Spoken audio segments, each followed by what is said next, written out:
10 விரலையும் நான் அவனுக்கு கொடுத்துட்டேன். அப்படின்னா இட்டாதோரிக்குள்ள கிட்டத்தட்ட 15 விரல்கள் இருக்கணும்னு அர்த்தம்.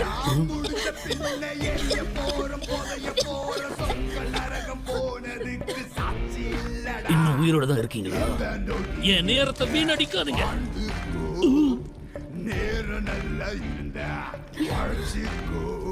உனக்கு ஒரு நொடி தான் கொடுப்பேன்.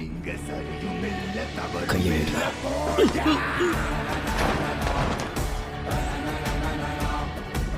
சுக்குனா எழுந்து வந்துட்டாரு.